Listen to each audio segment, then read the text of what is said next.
Isang mapagpalang araw po sa inyong lahat at nais ko lang po kayong bahagi na ng salita ng Diyos. Ito po ay patungkol sa kawikaan. Sabi sa Proverbs chapter 1 verse 7, "The fear of the Lord is the beginning of knowledge, but fools despise wisdom and instruction." So sa Tagalog po, ang pagkatakot sa Panginoon ay may paggalang ang simula ng karunungan. Ngunit sa hangal, walang halaga ang karunungan at ayaw niyang maturuan upang maituwid ang kanyang pag-uugali. So sa buhay po natin dito sa mundo, marami po ang ayaw mai-correct. Tama po yun.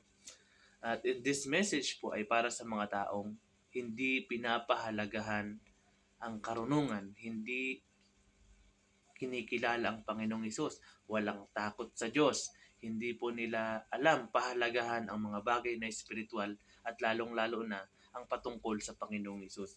So, this message is warning para sa mga taong iyon. Warning na para maituwid ang kanilang buhay, maituwid ang pag-uugali. Katulad ko noon na I don't know anything about the Lord Jesus Christ. Hindi ko alam ang mga bagay na patungkol sa Panginoon. Wala akong pagpapahalaga. Although nababanggit ko siya, pero hindi ko naman alam kung paano siya kumilos sa buhay ko. Hindi ko alam kung paano i-value ang Panginoong Hesus sa buhay ko. So, katulad ng mga bagay dito sa mundo, marami tayong bagay na hindi natin pinapansin. Kasi hindi natin alam kung paano gamitin. Hindi natin alam kung paano pahalagahan. Pero time will come, ang mga bagay na yun ay hahanap-hanapin natin. Ang mga bagay na yun ay kakailanganin natin. Pag yung dumating na tayo dun sa point na kailangan natin sila, pero hindi natin sila mahagilap. Katulad ng simpleng ballpen, ang dami mong ballpen, nakakalat lang, hindi mo pinapahalagahan. Pero pag dumating ka na sa point na kailangan mong mag-exam at hindi pwedeng manghiram, ngunit wala kang madukot sa sarili mo o sa bag mo, doon mo malalaman at doon mo maiintindihan kung paano pahalagahan ang ballpen. Ganon din po ang Panginoong Hesus. Hindi mo siya pinapahalagahan ngayon, hindi mo siya pinapansin ngayon, pero time will come, you know that there's judgment, may paghahatol na kung saan ang tanging paraan lamang para makaligtas ka doon ay ang Panginoong Hesus. So, may babahagi din po umulit ako sa inyo patungkol sa kapag itinakwil natin ng karunungan or itinakwil natin ng Panginoong Hesus, itinakwil natin ng mga correction, ang mga aral patungkol sa Panginoong Hesus. So, nais kong ibahagi ito sa inyo. Then again, wala po akong dinagdag, wala po akong binawas, purong salita ng Diyos na ibabahagi ko po ito sa inyo.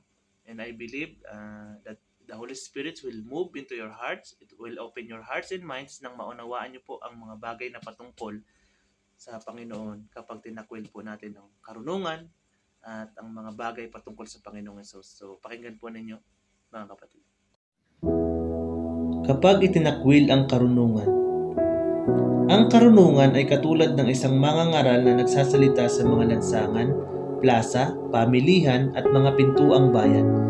Sinasabi niya, "Kayong mga walang alam, hanggang kailan kayo mananatiling ganyan? Kayong mga nanunuya, hanggang kailan kayo matutuwa sa inyong panunuya? Kayong mga hangal, hanggang kailan ninyo tatanggihan ang karunungan? Pakinggan ninyo ang pagsaway ko sa inyo. Sasabihin ko sa inyo kung ano ang iniisip ko. Ipapaalam ko sa inyo ang aking sasabihin laban sa inyo. Sapagkat hindi ninyo pinansin ang panawagan ko na lumapit kayo sa akin, at binaliwala ninyo ang lahat ng payo ko at pagsaway. Pagtatawanan ko kayo kapag napahamak kayo. Kukutyain ko kayo kapag dumating sa inyo ang paghihirap at mga pangyayaring nakakatakot gaya ng ipo-ipo at bagyo.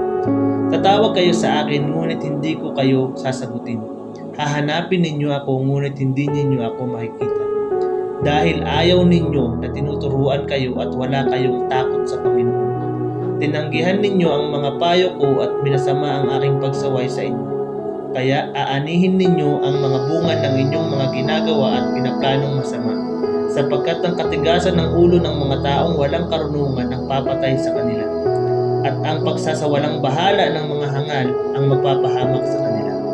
Ngunit ang taong nakikinig sa akin ay mabubuhay ng matiwasay.